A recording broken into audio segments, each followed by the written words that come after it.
मुद्रा और banking chapter जो हम लोग शुरू कर रहे हैं, तो चालू किया जी सर। हम लोग स्टार्ट कर रहे हैं मुद्रा और बैंकिंग। सबसे पहले मुद्रा और बैंकिंग जो ये स्टार्ट कर रहे हैं, मतलब बैंकिंग सिस्टम के बारे में पढ़ेंगे। ये बहुत इंपॉर्टेंट चैप्टर है हमारे एग्जाम के लिए। क्लियर है? हर एग्जाम में इससे क्वेश्चन आना ही आना है। सबसे पहली बात कि मुद्रा है क्या, मुद्रा क्या है। तो मुद्रा एक विनिमय का माध्यम है। मुद्रा एक विनिमय का माध्यम है। मुद्रा से हम लोग वस्तु को खरीद बिक्री करते हैं। ठीक है, ये मुद्रा कई तरह से हो सकता है, या तो सिक्का हो सकता है, या तो नोट हो सकता है। क्लियर है कि नहीं? जैसे तुम देखोगे 1 रुपए का सिक्का, 2 रुपए का सिक्का, 5 रुपए का सिक्का, 10 का, 20 का भी सिक्का आ गया है ना। फिर तुम देखोगे नोट भी कई तरह का होता है ना। मैक्सिमम जो भी नोट हमारे यहाँ चल रहा है वो 500 रुपए का है। ठीक है, 1000, 1000, 2000 ये सब तो बंद हो गया। तो ये चैप्टर का हम लोग बैंकिंग क्या है। तो सबसे पहला बात, बैंक है क्या। बैंकिंग पढ़ने के लिए हमें ये समझना होगा कि बैंक क्या है। व्हाट इज बैंक, बैंक है क्या। तो कुछ लोग जैसे बोलते हैं कि बैंक क्या है ना। तो तुम बताओगे बैंक क्या है, थोड़ा ट्राई करो। देखो, बैंक एक संस्था होती है। क्या होती है? संस्था। बैंक एक संस्था होती है। इस संस्था में हम लोग क्या करते हैं, तो ये संस्था जो है, ठीक है, सबसे पहली बात, बैंक जो संस्था होती है ये पैसों का लेन देन करती है। ठीक है, पैसों का लेन देन करती है। लेकिन ये लेन देन एक नियम और कानून के आधार पे होता है। एक नियम के आधार पे होता है। किस आधार पे होता है? नियम के आधार पे होता है। इसके अलावा बैंक हमें ऋण देती है। ठीक है, बैंक हमें साख का निर्माण करती है। क्लियर है कि नहीं? तो और साख का निर्माण आगे चल के सीखेंगे। साख का निर्माण करती है। तो बैंक एक वित्तीय संस्था है। सबसे पहले क्या है? वित्तीय संस्था है। ठीक है, और ये हमें क्या करती है, पैसों का जहाँ लेन देन करते हैं हम लोग, जहाँ पे हम लोग पैसा निकाल भी सकते हैं, जमा भी कर सकते हैं, जहाँ पे नियम कानून एक निश्चित रेगुलेशन होता है। क्लियर है कि नहीं? जैसे हम यदि पैसा निकालने जाएंगे तो हम ये जाके नहीं बोल सकते डायरेक्ट कि मेरा 5000 रुपया जमा है, आप दीजिए। हमको एक प्रॉपर ढंग से फॉर्म भर के देना होगा कि मेरा 5000 रुपया जमा है, आप दीजिए। 5000 रुपया जमा है, आप दीजिए। क्लियर है कि नहीं? तो हमको एक फॉर्म प्रॉपर ढंग से फॉर्म बनाना होगा। निकासी फॉर्म भरते हैं कि नहीं भरते हैं पैसा निकालने के लिए। लेकिन हमको जमा भी करना होता है, तो हम जमा करने के लिए भी एक फॉर्म भरते हैं। क्लियर है? तो इसी को बोलते हैं बैंक। क्या बोलते हैं? बैंक। और बैंक के नियमों का जहाँ पालन होता है उसी को बोलते हैं बैंकिंग सिस्टम। क्या बोलते हैं? Banking system. फिर से बोलो, बैंकिंग सिस्टम। फिर से बोलो, बैंकिंग सिस्टम। फिर से बोलो, बैंकिंग सिस्टम। फिर से बोलो, बैंकिंग सिस्टम। तो हमारे बैंक में जो सबसे सर्वोच्च बैंक है वो है आरबीआई। कौन है? आरबीआई। इसी आरबीआई का नाम है रिजर्व बैंक ऑफ इंडिया। तो भारत का सर्वोच्च बैंक कौन है? आरबीआई। भारत का सर्वोच्च बैंक आरबीआई। भारत का सर्वोच्च बैंक आरबीआई। भारत का सर्वोच्च बैंक आरबीआई। भारत का सर्वोच्च बैंक आरबीआई। भारत का सर्वोच्च बैंक आरबीआई। भारत का सर्वोच्च बैंक आरबीआई। भारत का सर्वोच्च बैंक आरबीआई। भारत का सर्वोच्च बैंक आरबीआई। भारत का सर्वोच्च बैंक आरबीआई। आरबीआई का गठन 1 अप्रैल 1935 के हुआ था। ये तो याद हो जाएगा। 1 अप्रैल 1935 को हुआ था। लेकिन किसी भी गठन होने के पहले उसकी सिफारिश कोई करता है। तो आरबीआई का जो गठन का सिफारिश था 1934 में हिंटन आयोग ने किया था। किसने किया था? तो आरबीआई के गठन के लिए सिफारिश किसने की थी? फिर से बोलो, फिर से बोलो, आरबीआई के गठन के लिए सिफारिश। आरबीआई के लिए गठन के लिए सिफारिश। आरबीआई के गठन के लिए सिफारिश। आरबीआई के गठन के लिए सिफारिश। आरबीआई के गठन के लिए सिफारिश। आरबीआई के गठन के लिए सिफारिश। आरबीआई के गठन के लिए सिफारिश।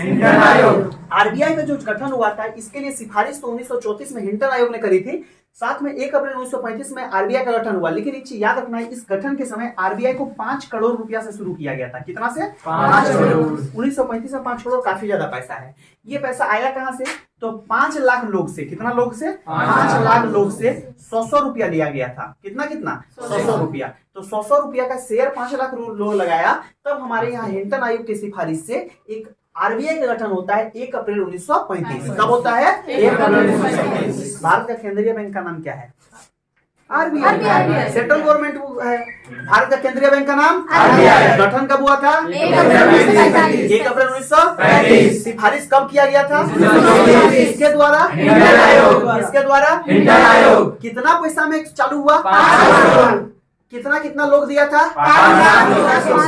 5 लाख लोग। क्लियर है कि नहीं? अच्छा, तो आरबीआई के फर्स्ट गवर्नर कौन थे? प्रथम गवर्नर कौन थे? आरबीआई के जो प्रथम गवर्नर थे, किसी को नाम पता है? आरबीआई के प्रथम गवर्नर ऑसबर्न स्मिथ। कौन था? Osborne Smith. फिर से बोलो ऑसबर्न स्मिथ। फिर से बोलो ऑसबर्न स्मिथ। फिर से बोलो ऑसबर्न स्मिथ। फिर से बोलो ऑसबर्न स्मिथ। आरबीआई के जो पहले गवर्नर थे उनका नाम क्या? Osborne Smith. फिर से बोलो ऑसबर्न स्मिथ। फिर से बोलो ऑसबर्न स्मिथ। आरबीआई का गठन किस आयोग के आधार पे? हिंटन आयोग। कब हिंटन आयोग अपनी सिफारिश किया था? 1934। कब किया था? 1934। कब किया था? 1934। कब किया था? 1934। कब किया था? 1934। कब किया था? 1934। फर्स्ट भारतीय गवर्नर कौन था? हाँ, फर्स्ट भारतीय गवर्नर कौन था आरबीआई का? सीडी देशमुख। कौन था? सीडी देशमुख। फिर से बोलो सीडी देशमुख। फिर से बोलो सीडी देशमुख। तो सबसे पहले हमने क्या बताया कि हमारे देश की जो संस्था होती है, वित्तीय संस्था होती है, वो एक बैंकिंग सिस्टम का फॉलो करती है। हमारे बैंकिंग सिस्टम में जो सबसे सर्वोच्च है, सबसे पावरफुल है, सबसे स्ट्रांग है, उसका नाम है आरबीआई। आरबीआई की स्थापना 1 अप्रैल 1935 में 5 करोड़ रुपया से शुरू होती है। इस 5 करोड़ रुपया को 5 लाख लोग 100 रुपया देते हैं। आरबीआई का जो गठन हुआ था ये 1934 में हिंटन आयोग की सिफारिश के आधार पर हुआ था। आरबीआई के प्रथम गवर्नर थे ऑसबर्न स्मिथ। कौन थे? Osborne Smith. और आरबीआई का फर्स्ट भारतीय गवर्नर कौन था? सीडी देशमुख। कौन था? सीडी देशमुख। फिर से बोलो सीडी देशमुख। इस आरबीआई का हेडक्वार्टर कहाँ है? तो इसके हेडक्वार्टर है मुंबई में। कहाँ है? मुंबई। कहाँ पे है? मुंबई। एक चीज तुमको बता देते हैं, जब भी बैंकिंग सिस्टम में याद ना आए कि हेडक्वार्टर कहाँ है, तो जहां भी ऑफ लगाएगा, जैसे रिजर्व बैंक ऑफ इंडिया, तो इसका headquarter Mumbai. Bank of India headquarter Mumbai. Clear कि जहां पे ऑफ लगा 90% उसका हेडक्वार्टर कहाँ होगा? मुंबई। सब नहीं बोल रहे, जिसका याद नहीं आएगा ऑफ लगेगा तो मुंबई मार दीजिएगा, 90% सही है। क्लियर है कि नहीं? तो आरबीआई का हेडक्वार्टर कहाँ है? मुंबई। फिर से बोलो मुंबई। हेडक्वार्टर को हिंदी से क्या बोलते हैं? मुख्यालय। मुख्यालय क्या बोलते हैं? मुख्यालय। क्या बोलते हैं? मुख्यालय। क्या बोलते हैं? मुख्यालय। तो मुंबई कहाँ है? मुंबई। इसके मुंबई इसका मुंबई इसका हेडक्वार्टर है। इसके अलावा इसके 4 और क्षेत्रीय कार्यालय हैं। कैसे कार्यालय हैं? 4 कैसे कार्यालय हैं? 4 कैसे कार्यालय हैं? जो पहला नंबर का है ये है मुंबई। कहाँ है? मुंबई। चेन्नई कोलकाता। फिर से बोलो मुंबई, चेन्नई, कोलकाता। और चौथा में दिल्ली। और चौथा में दिल्ली। तो ये चारों जो शहर है ये महानगर है। ठीक है, ये बहुत बड़ा शहर है, भारत के सबसे बेस्ट शहरों में से एक है ना, चारों में। तो आरबीआई का सबसे पहले बताए, आरबीआई की स्थापना 1 अप्रैल 1935 कितने पैसे से? 5 करोड़। कितना लोग देगा? 5 लाख। कितना कितना करके? क्लियर की नहीं? क्या समझ में आ रहा है? सर। किस आयोग की सिफारिश पे आरबीआई गठन? हिंटन। कौन आयोग? हिंटन आयोग। कब हुआ था? 1934। क्लियर है? आरबीआई के पहले गवर्नर कौन थे? Vaughan Smith. कौन थे?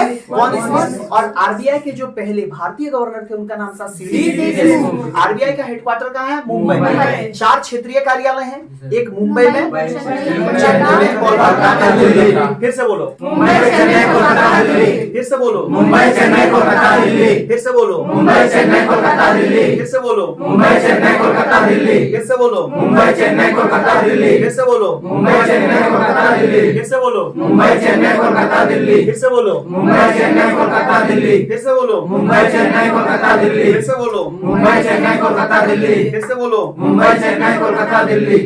आरबीआई का बोला कि भारत में क्या खोलेंगे, विदेशों में एगो कार्यालय खोला है। ठीक है, विदेशी कार्यालय। तो आरबीआई का जो विदेशी कार्यालय है ये लंदन में है। कहाँ पे है? आरबीआई का विदेशी कार्यालय कहाँ है? कहाँ पे है? विदेशी कार्यालय, विदेशी कार्यालय, विदेशी कार्यालय। आरबीआई का विदेशी कार्यालय लंदन। कहाँ पे है? कहाँ पे है? कहाँ पे है? आरबीआई का विदेशी कार्यालय, आरबीआई का विदेशी कार्यालय, आरबीआई का विदेशी कार्यालय, आरबीआई का विदेशी कार्यालय।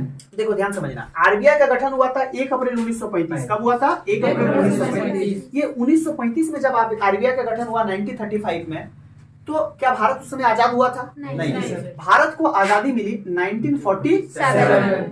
तो ये बैंक आरबीआई जो था, ये बैंक राष्ट्रीयकरण नहीं हुआ था, देश का नहीं हुआ था। किसका नहीं हुआ था? देश का। तो देखो कोई भी चीज को यदि देश का करना है, किसी भी संपत्ति को यदि सरकारी बनाना है, प्राइवेट को, तो उसका राष्ट्रीयकरण करते हैं। क्या करते हैं? राष्ट्रीयकरण। फिर से बोलो राष्ट्रीयकरण। तो हमारी भारतीय सरकार ने, इंडियन गवर्नमेंट ने 1 जनवरी 1949 1 जनवरी 1949 आरबीआई का राष्ट्रीयकरण कर दिया। किसका राष्ट्रीयकरण? तो ये क्वेश्चन एग्जाम में तुमको पूछ सकता है कि राष्ट्रीयकरण आरबीआई का कब हुआ था? पूछता है कि नहीं पूछता? क्या पूछता है कि नहीं इस पर क्वेश्चन? राष्ट्रीयकरण से क्वेश्चन आता है? किसी को लगा नहीं ना? आरबीआई का राष्ट्रीयकरण कब हुआ था? 1 जनवरी 1949। वित्त वर्ष इसी को हम लोग बोलते हैं फाइनेंशियल ईयर। क्या बोलते हैं? Financial year. वित्त वर्ष क्या बोलते हैं? जैसे हम लोग फाइनेंशियल ईयर का बात करेंगे, वित्त वर्ष का बात करेंगे तो 3 तरह का वित्त वर्ष होता है। ठीक है, कितना तरह का होता है? 3 तरह।